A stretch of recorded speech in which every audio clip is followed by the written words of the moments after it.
Hello, everybody, and welcome to the Down the Tee Tennis Podcast. We're back at the start of the 2022 tennis season for our first podcast since the US Open. It's been about 4 months. It's been a while. We missed quite a lot, but we're delighted to be back. Sorry we haven't made an episode since then, but we're definitely back for more podcasts this season and looking forward to the 2022 season, and especially the Australian Open, which we're going to preview today and make our predictions for the men's and women's singles draws. So just before we get into it, we'll go through the results that we've had so far at the start of the season. And starting on the ATP side, we had Canada winning the ATP Cup, the first team event that Canada won there, led by Felix Auger-Aliassime and Denis Shapovalov, a big win for them, beating Spain in the final. Then I also had Gael Monfils winning the Adelaide 1 title last week, beating Karen Khachanov in the final, and Rafa Nadal winning the Melbourne Somerset event, beating Maxime Cressy in the final. It was interesting to see Nadal in his first tournament since Washington last year, Cressy making his first final and also as a qualifier, serving volley. So interesting story there. In Adelaide, we had Ash Barty beating Elena Rybakina in the Adelaide 1 event that was on the WTA side. In Melbourne 1, we had Simona Halep beating Veronika Kudermetova. Also in Melbourne 2, we had Amanda Anisimova lifting the title. She's working with Darren Cahill as coach, so it's going to be interesting to see how they go. That was a big result for her after a difficult run last year. So, Kieran, what have you caught of the tennis so far to start the season, and what have you made of it, the results we've had so far? Honestly, not that much. It's just been a case of not everything's been on for a start, or not on the channels that I've got.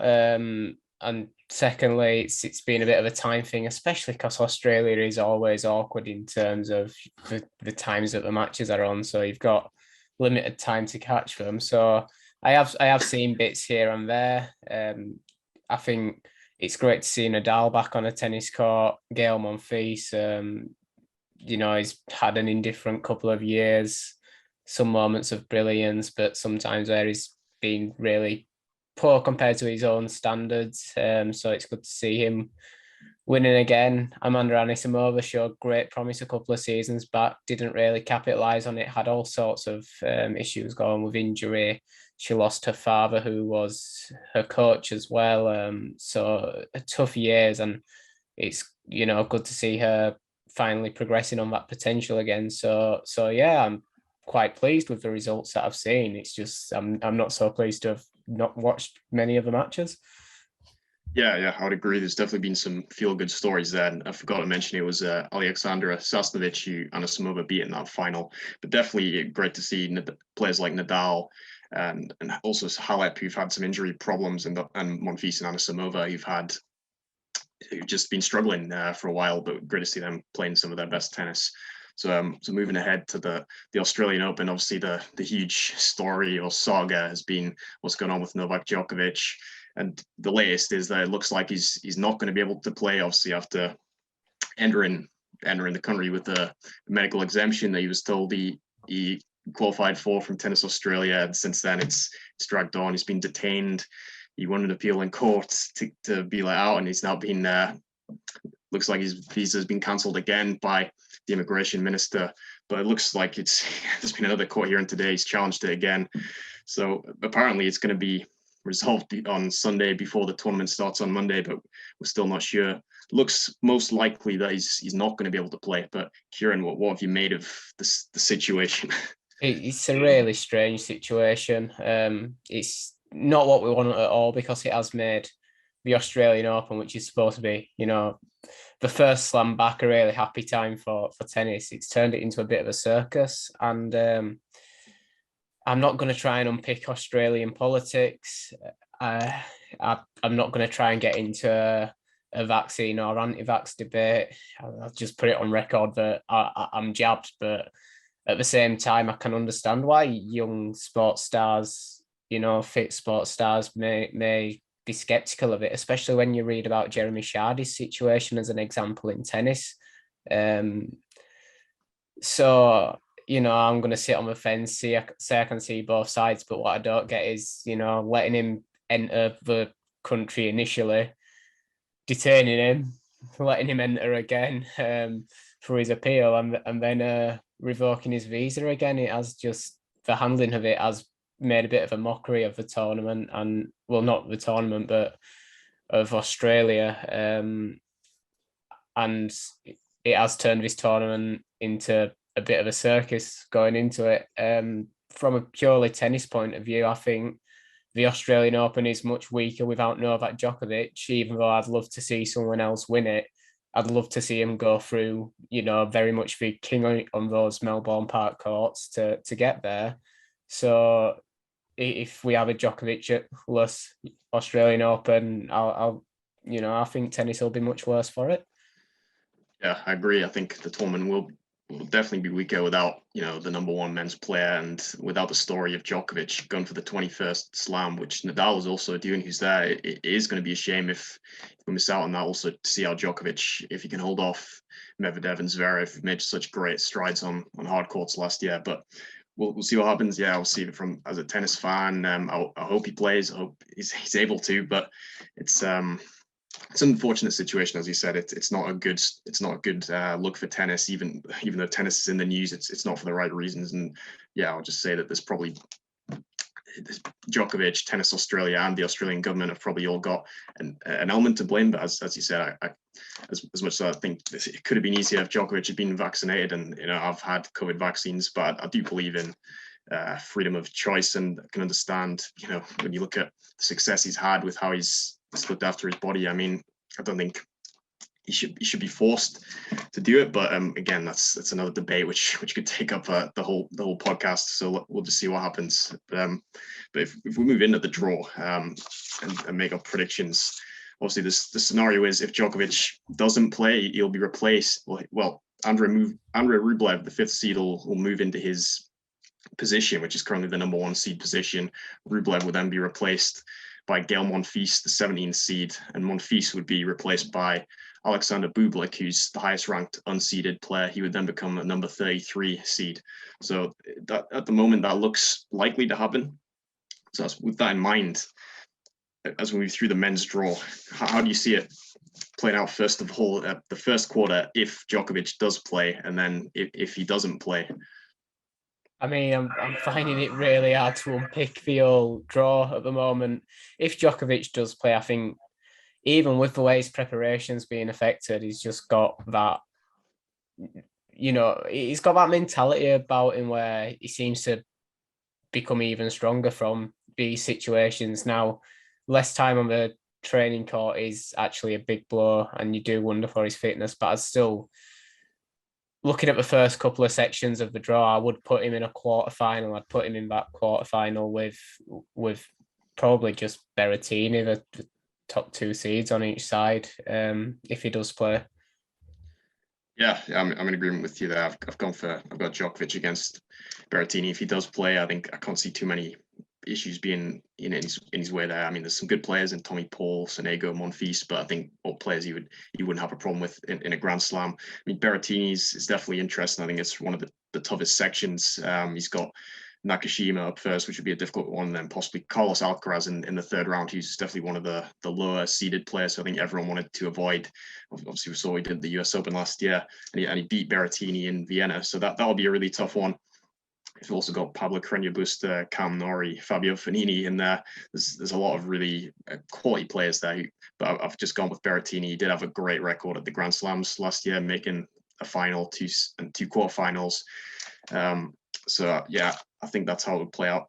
But if Rublev is in that section instead of Djokovic, I would also have Rublev to go through the quarterfinal, because I do think that's a fairly kind eighth of the draw, and I would fancy Rublev's chances of coming through there. So moving on to the second quarter, how do you see that one playing out? So this quarter, I probably see it quite simply again. I see Alexander Zverev making a quarterfinal, and I'm going to put Nadal in there. Now, that's not so simple, because you've got Karatsev in that section, you've got Hubert Hurkacz in that section. Both players that could definitely take a result off Nadal on a hard court, but just the way he's looked in his preparation, taking a 250 title on Australian courts, and I feel like there must be a bit of a fire stoked in Nadal after so much time off. I feel like he's going to really perform in Australia this year for some reason. Just a feeling I have. So I'd put him in that quarterfinal with Zverev. Yeah, I've also gone for a Zverev Nadal quarterfinal, which I think would be a fascinating match. I mean, firstly on Zverev's section, I think he does have a good draw. I mean, and generally, I think he's in good shape for a big run here after what we saw from him on the hard courts last year. And it's got possibly Denis Shapovalov in the fourth round, which I think would be a really interesting match. I think it's a matchup that would still be in his favor, but I'd like to see that. We've seen Shapo look pretty good at the start of this year at the ATP Cup. Riley Opelka floating in there as well, but I can't see anyone but Zverev coming through. And then Nadal, I think, has a really tough draw, but I would agree with you. I think I'm expecting to see a good Nadal. I mean, it was obviously great for him to get a title under his belt heading in, but he is still fairly short of tennis. Having said that, we've seen him look great a few times when he's come back from a long layoff. He can be really strong. Actually, after the training he's got under his belt, I think this has been a tough one for him. But with Karen Khachanov, third round, Hubert Hurkacz, fourth round, and then also Karatsev in there, as you mentioned, some really tough opponents, particularly Hurkacz, I think would be a tough matchup for Nadal if he's not at his best, but I've just gone for him to come through there and meet Zverev. So as we move into the bottom half of the draw, possibly this one I've found quite tough to call, but how do you see it playing out? Yeah, exactly the same as you, especially that section 5, because there's not really a clear-cut winner, a clear-cut best player I see in that section 5. Casper Ruud took great results last season. He's on form. De Minaur on his home courts, he's a good hard court player. Maybe Yannick Sinner as well. He has had some good hard court results last season, and he's probably one of the better players in that section. But yeah, it's such an evenly matched section. So many players in there. Musetti as well, and I've got to say, Andy Murray. I mean, the form he's been in this week as we're recording. I am thinking, especially looking at that section, dare to dream. But no, it would be a long shot. And although he's beaten him already in Australia, Basilashvili over the best of 5 sets is a really awkward first round. If he gets through that, I'd back him to get through a couple more rounds, but it's a tough first round. I think I might just go with the seeds with Casper Ruud from section 5 to make the quarterfinal, and he'll make that quarterfinal against. I'm gonna go against the seeds for once and go Roberto Bautista Agut. I tipped Roberto Bautista Agut for a good Australia last season, and then it didn't pan out like that at all. But he has had good results in Australia in the past. And Tsitsipas, he was a top seed in that section. He's had good results in Australia as well. But I always feel like Tsitsipas he's got a bad run in him as well. He's got a shock exit in him. So I could see him taking a shock exit, going out early, and then maybe coming back strong and putting forward a really good run at the French Open, something like that panning out. Yeah, well, this is an interesting one because it's the first one we've got a bit of a difference on. I've agreed with you with one, but I've gone with Yannick Sinner against Roberto Bautista Agut for my quarterfinal. So, I mean, I think Sinner is ready for a big run here. I've been really impressed with how he ended the last season and started this year. He looked good from what I saw at the ATP Cup and from what I heard, and certainly at the ATP Finals where he got in as an alternate. I mean, I was really impressed. I just think he's improved at such a rapid rate, and I think there's an opportunity in this section of the draw to make a deep run. I would agree with you. Murray has got a tough draw in Basilashvili again, but he has won the previous 2 meetings, the one he just won, and also Wimbledon last year. So I'd back him to do it again, but I think Sinner might possibly take him out after the tennis he would have played, also having reached the final in Sydney this week. And Casper Ruud in there, I agree, and De Minaur are definitely both going to be factors, but Ruud just having not made a Grand Slam quarterfinal yet, I think there is possibly something in that. As good as he's been outside the slams, he's someone who's really impressed me, but I do think Sinner might beat him if he was to come through the fourth round there. And I agree on Tsitsipas. I could see Tsitsipas being the seed who does have an early exit. I mean, he is coming back from the elbow surgery. Obviously, it's a bit uncertain where exactly he's at, whether he's 100%. the ATP Cup, he only played one singles match and lost to Schwartzman. Didn't look fantastic. He looked okay, given maybe it was his first match in a while, but I'm not entirely sure if Tsitsipas is going to be able to come through multiple best-of-5 matches in a fairly tough section, because you've also got Grigor Dimitrov in there, who's actually got a really good record at the Australian Open in the last few years. He's made the semi-final and 2 quarters. I think Francis Tiafoe, Taylor Fritz also in Bautista, a good little section. Definitely 2 improved players last year who had, particularly Fritz, made some good strides, and Tiafoe is always dangerous. Someone who can, as someone you see could upset a top player in the early rounds. He's done it a few times, but as you mentioned, Bautista, good record at the Australian Open, and he was very good at the ATP Cup. Generally starts the year strongly, so I think he could be the man to come through there. And moving into the final quarter, how do you see that one playing out to complete the quarterfinals? Yeah, another difficult couple of sections to draw, to predict. I think section 8 is a bit more clear cut just because Medvedev is in there. I mean, section 7 could obviously end up getting shaken up quite a bit as well. So I'm not sure. I think if Rublev is in that section 7, he comes through it. There are tough games in there, but I'd still probably give it to Rublev. And I mean, Schwartzman, yeah, okay, he's capable of giving Medvedev a game, I think. But I'd see Medvedev coming through it, especially in Australia as well. So yeah, I'd have Medvedev coming through to the quarterfinal as well. Yeah, so I'd agree with you with half of that one as well. I mean, just firstly on Medvedev, yeah, I think Medvedev's pretty much nailed on. I mean, fantastic record at the hardcourt slams and on hardcourts in general last year for the last couple of years. So, I mean, there's a possible round 2 with Nick Kyrgios, which would be definitely entertaining, but Kyrgios hasn't played yet. He pulled out of the first event and then the second one with COVID. So it's unsure whether he's even going to play or where he's going to be at if he does. I'd love to see that though. Ugo Humbert also in there. He beat Medvedev ATP Cup.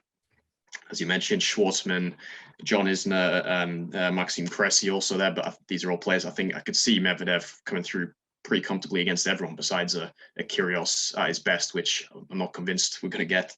And then I've gone for Felix Auger-Aliassime to meet him there, even though that would be whether Rublev plays in that section or not. I mean, even though I went with Rublev in the top section, if Djokovic doesn't play, I just think in this section it will be more challenging for Rublev. And I can see Auger-Aliassime.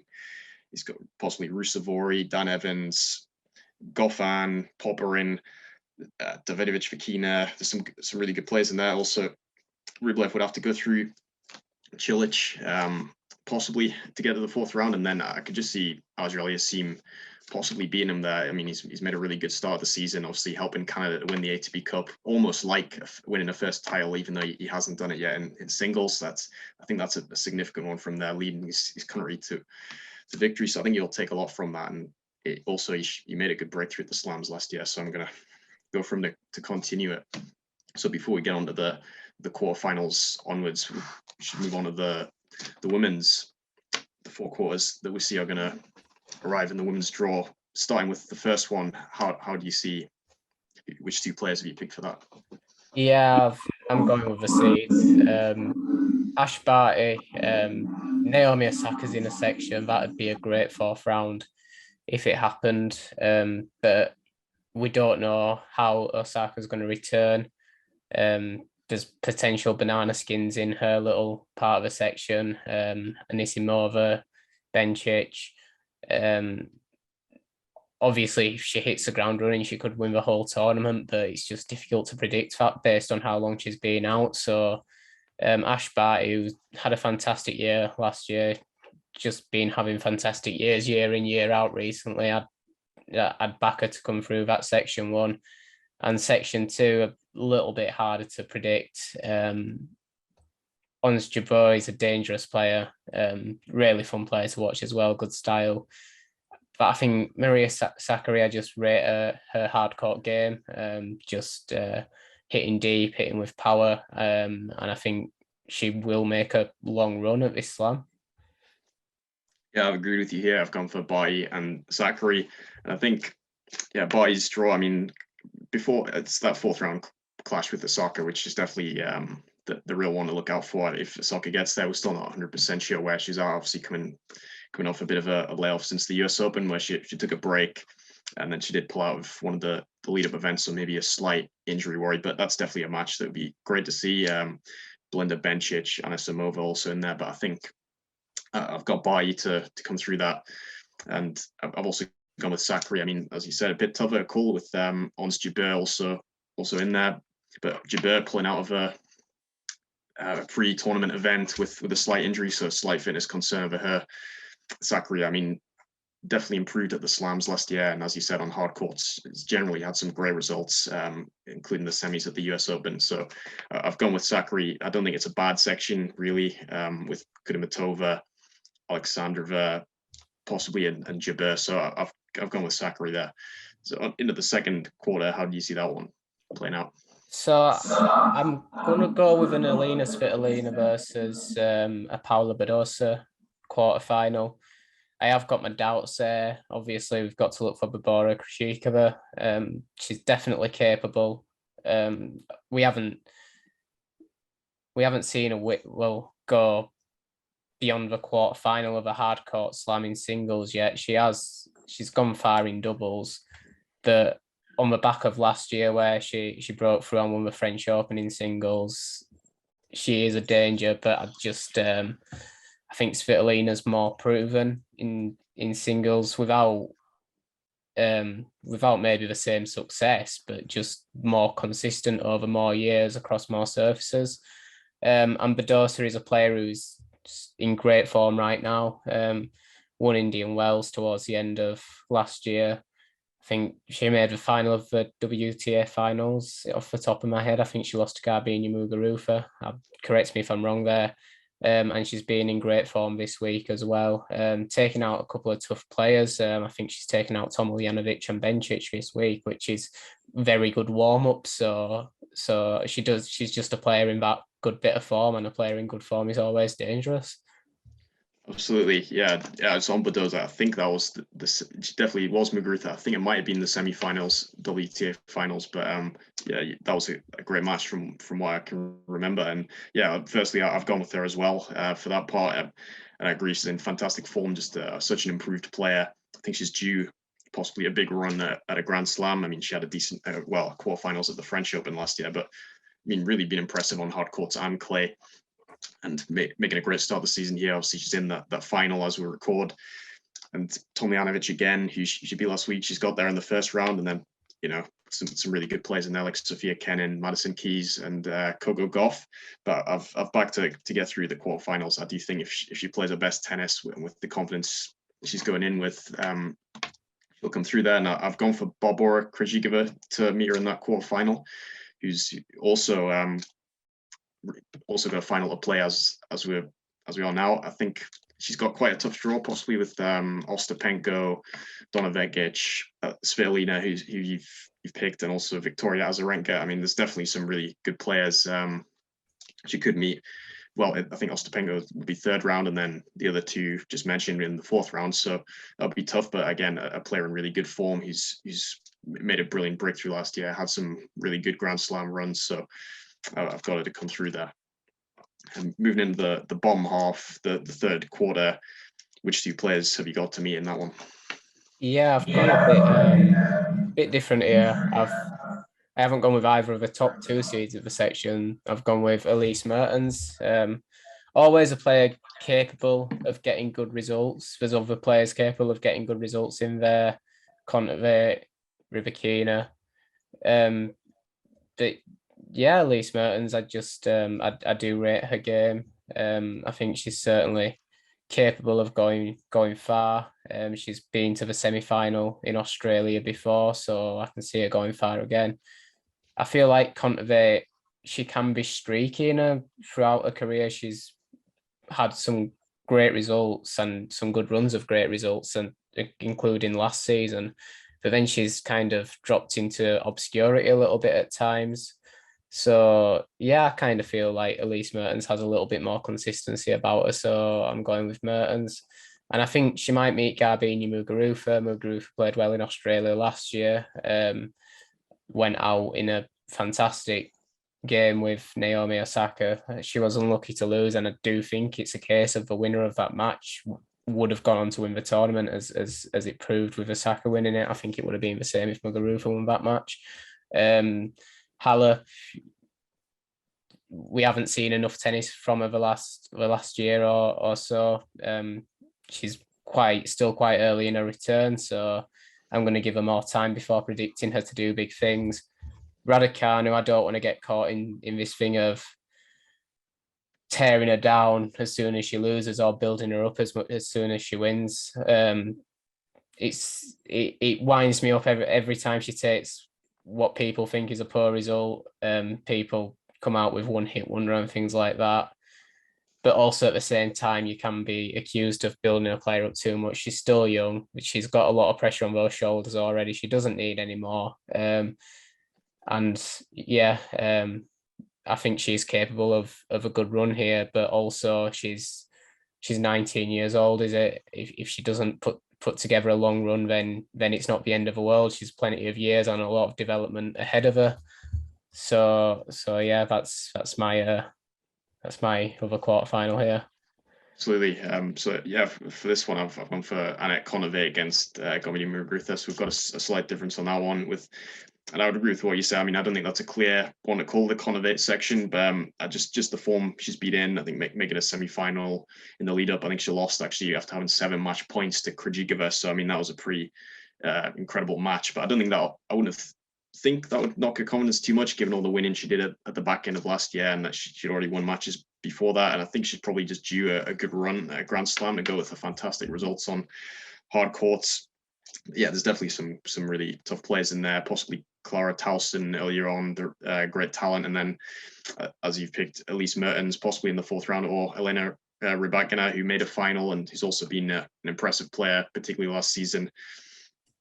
I've just got with Kontaveit to come through there, I think.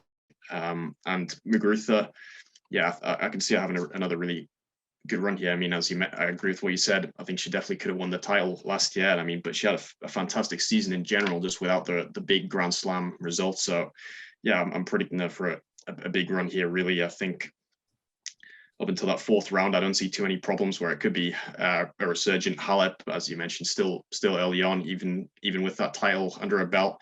And I'd echo what you said on Emma Raducanu. I think just need to give it time. Just need to be patient.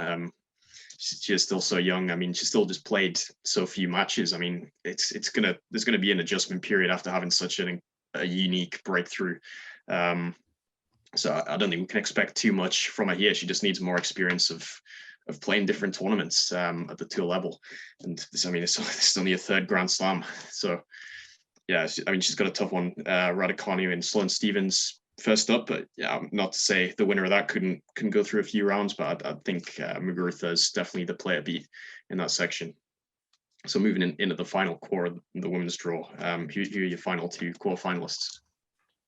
I've gone exactly with the seeds here. I've gone Iga Swiatek versus Arina Sabalenka. It's not an easy one to pick. Pavlyuchenkova, Petra Kvitova. There's difficult players in that draw. Sorana Castera as well. A lot of players that are solid and can go far. And Swiatek's probably been a bit of a victim of the same thing that we're talking about with Emma Raducanu. She won so young and in such brilliant fashion that, I mean, she has followed it up with some long runs, but people still seem to expect more of her. And she has had her struggles dealing with those pressures at times, but she's a fantastic player. And I see her getting to the quarterfinal. If she doesn't, then, once again, there's plenty of years ahead of her and she'll win more slams for definite. And Sabalenka, I think I wouldn't be surprised. I'm not making this prediction now if she wins the whole thing. I think she's due one. She's been putting together consistent good results for so long now, and I feel like she's maybe ready to make that breakthrough. So I wouldn't be surprised if she won the whole thing. I'm not predicting her to win the whole thing, but I do think she'll make at least the quarterfinals. Yeah, well, for this one, I've also gone for Iga Swiatek. I've gone for a player, Angelique Kerber, which is possibly a bold prediction. But well, firstly on Swiatek, yeah, I mean, she had really consistent results at the Grand Slams last year. I would agree with what you said about it. I mean, I think she has built on the breakthrough well without having another maybe spectacular Grand Slam run, but also with a Rome title. And yeah, I mean, consistent results. I think it's a good section for as you mentioned, there's some dangerous names in there, definitely with Pavlyuchenkova, a consistent Grand Slam player. Kvitova, obviously a two-time former champion, but has had fairly disappointing results for a while, I would say, Kvitova. And Daria Kazatkina is also in there, who's had 2 semi-finals in the build-up. So definitely a really talented player who I enjoy to watch, Kazatkina, but I'm not predicting for a big run at Slam. I haven't seen it for a while. And Swiatek obviously made a final in the lead-up. So yeah, I think she'll come through there. And I've gone for Kerber in that bottom section. I'm really torn on this one. I've gone for Sabalenka to lose early. Part of the reason is I think I've gone for a lot of the other seeds to go through, and I just think it's improbable that they're all 8. I think I might have gone for the other 7 to go through. I just think, particularly on the WTA side, I can't see all the seeds going through. It just isn't going to happen. And Sabalenka possibly could be I don't think the other 7 are going to happen either, even though I've predicted them. But Sabalenka possibly could be one who's vulnerable, even as the world number 2, just because of with an 0-2 start to the year. I mean, she's hitting 21 double faults in the previous match. I think 18 in the first one. That has to be a concern. Losing the 2 players just inside the top 100. I'm not saying she's going to go out in the first round here, but yeah, I just think she's possibly vulnerable and does have a problem with a second serve at the moment. I mean, I think she's hitting underarm serves in one of those matches on second serves because it was such an issue. So that's going to be something she's got to get over. And I think with Angelique Kerber and Leylah Fernandez in there are players who are great athletes who could possibly take advantage if she's not quite at her very best.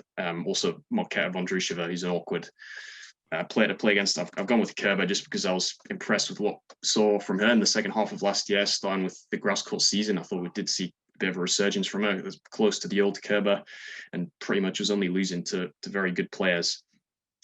Fernandez could be a factor. Kerber has had COVID and hasn't played an event in the lead up, so another reason why I think that's difficult to call. But I've just gone with Kerber, not convincingly though. So moving under what happens from the quarterfinals onwards, we can stick with the women's side as we've just covered it.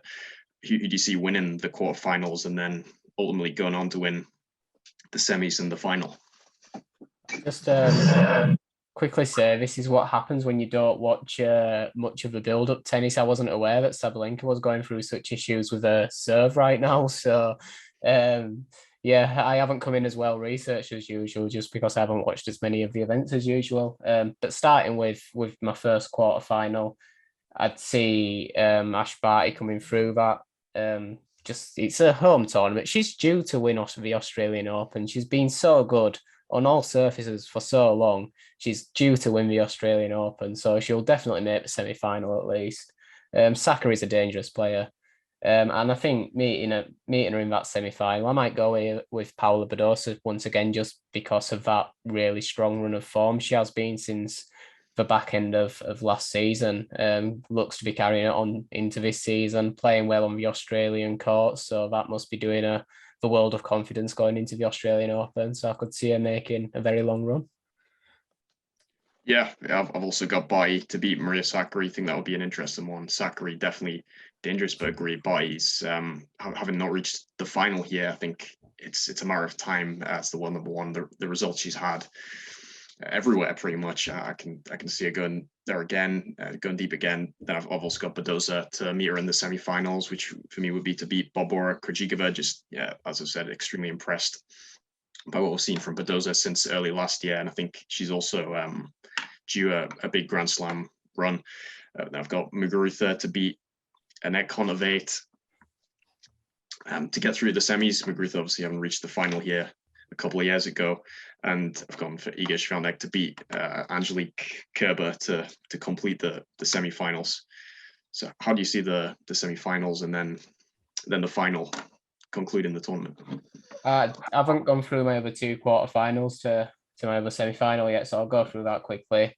I've got Gabi Muguruza to beat Elise Mertens. I feel like capitalising on a very strong season last season. I think she will go even better this season.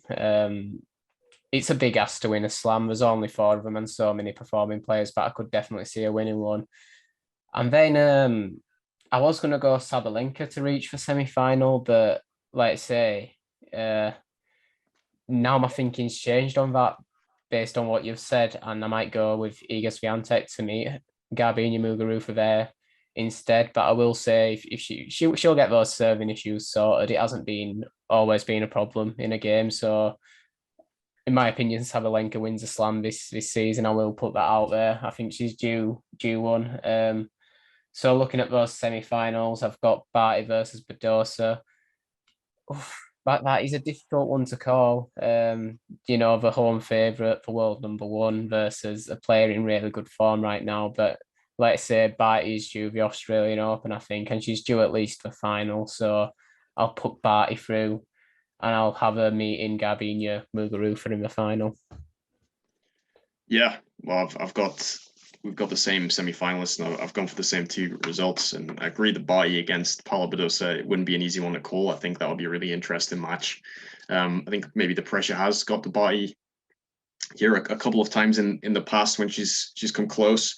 But yeah, I think she's just such a great player. We've seen her win another slam last year at Wimbledon, and I think at a home slam, she's this time she's going to make it through the final. And I've also gone for Muguruza to beat Iga Swiatek, just the greater Grand Slam experience and probably just the quality on hard courts. I would give Muguruza the edge there, given what we saw from her last year. And then, so moving on to the final, who have you got to win it between Barty and Muguruza, who we've both gone with? Oh God, that's a ridiculous one to try and call. I haven't even predicted this far ahead yet, so I'm going on instinct here, and I might go Garbiñe Muguruza. I just, like I say, last season so strong for the majority of it. She had one little wobble where she dropped out of form, which I think was due to an injury and just taking time to get back. But strong results all season. Great momentum right now, coming off the back of winning the WTA finals as well, a huge tournament win for her. So I do think she's due another Grand Slam. It's been quite a while since a Grand Slam win, but she has done it before. She's experienced it, so she knows how to do it, and I think she can do it again. Yeah, so we've got a different result, which is good. It's interesting that I've gone for Barty to win it as I did last year, and I was wrong, but because she hadn't played for about a year before that. But I'm a bit more confident this time. I totally agree with what you said about Muguruza. I wouldn't be surprised to see her win it. I'll probably have obviously reaching the final, second favorite for the title, but even I would say the same if she's in the other side of the draw, whatever. I think that is a tough one to call, but Barty just got the edge in the past head to head, and yeah, as I mentioned, I just think she's going to make the breakthrough at a home Grand Slam this time. But it would be a really interesting match to see that the power of Muguruza against, well, also the power of Barty, the variety. I think it would be a really interesting contrast of styles between possibly the 2 best players last year, you could argue. So yeah, I've just gone for Barty to win that one and win first Australian Open, but it would be a fascinating final. So moving back to the men's side to predict how the quarterfinals and onwards would go from there. Who have you got winning your 4 men's quarterfinals?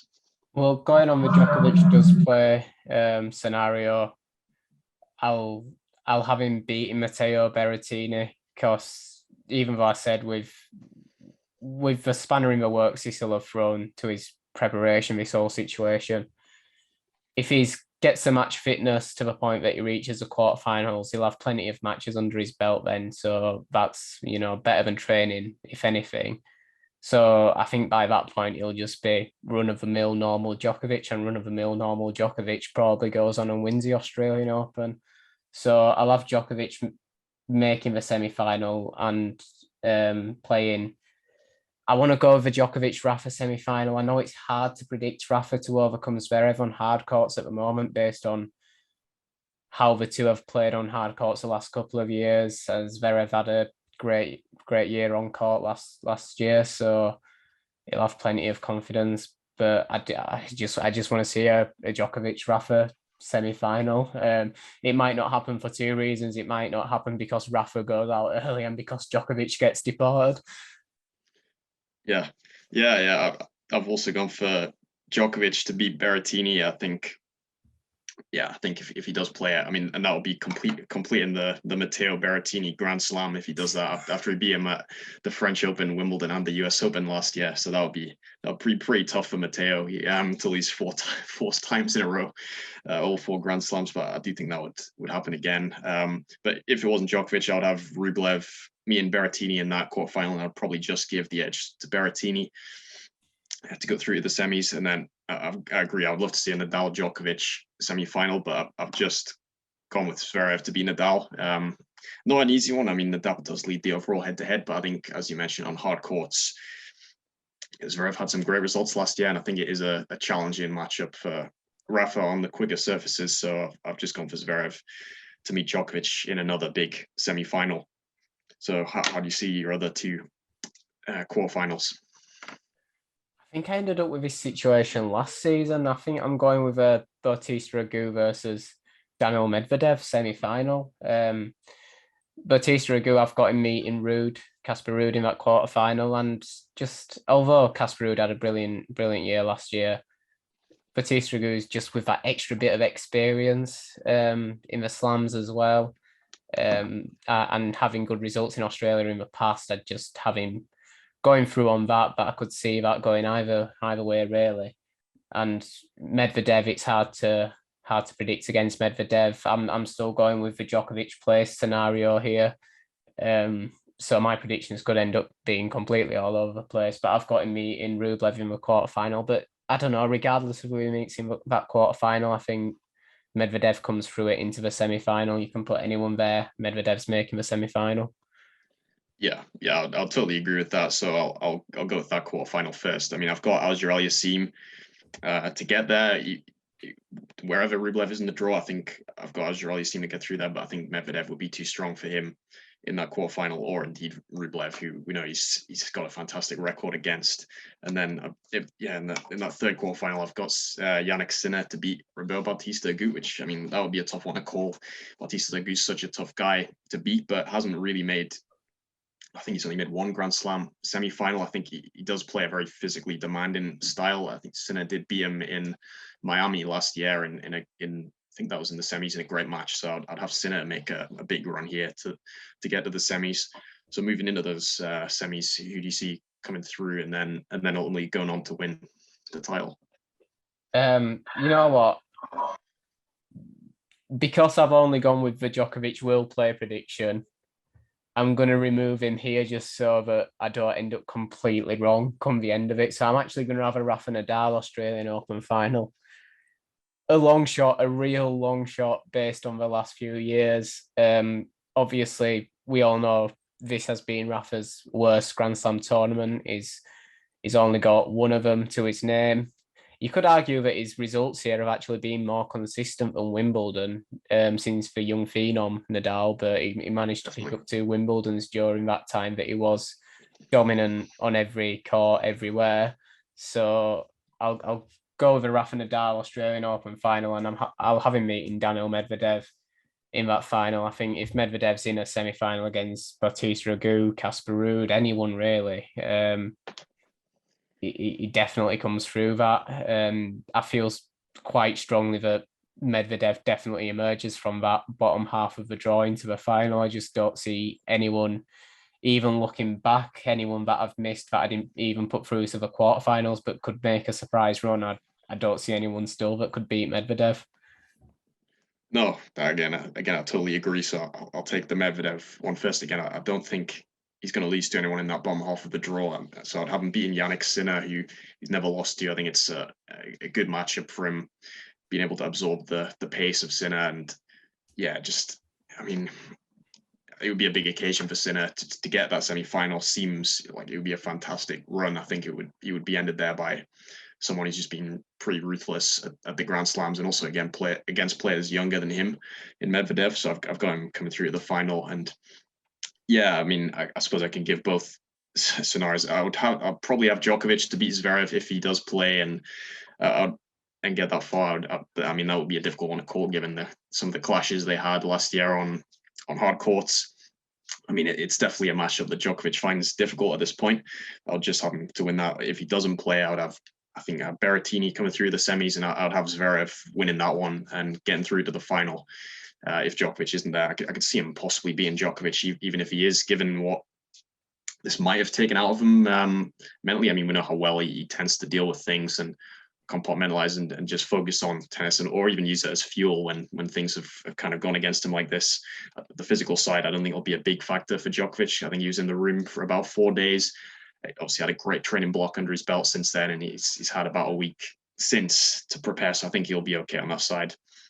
So moving into the final, how do you see that one? Who's going to win it? As much as I'd love to predict Rafa Australian Open #2, I think Medvedev's the safest call either way, because that could come through with the Djokovic does play, Djokovic doesn't play scenario. Because if Djokovic does play, then even though I've predicted it like he would play all the way through to the semi-final, I've kind of put the doubt that he does play into my mind and use that to eliminate him. But still, it's probably a Medvedev-Djokovic final, I think, if he does play. So yeah, Medvedev's the safest bet because there's a part of me that thinks Rafa could go out well before the semi-final, even in the quarter-final, whereas I don't see anyone getting in Medvedev's way until the final, and that being Djokovic if he does meet him there. So yeah, I'm going to go with Daniil Medvedev to win the Australian Open, and based on last season where he played so fantastic throughout, and we thought he was going to give Djokovic a really good game in the final, and we just didn't get the final we wanted. He's probably kind of due one. I think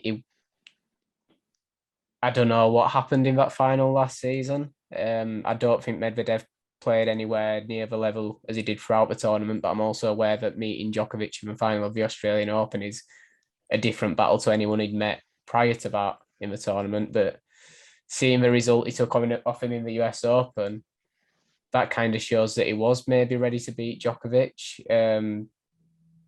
From a game point of view, it just maybe still had a mental stumbling block to come over in the Grand Slam final. But yeah, whether Djokovic is there or not, I could definitely see Medvedev winning the Australian Open this year. Yeah, well, I've gone for Medvedev to win it in whatever scenario plays out.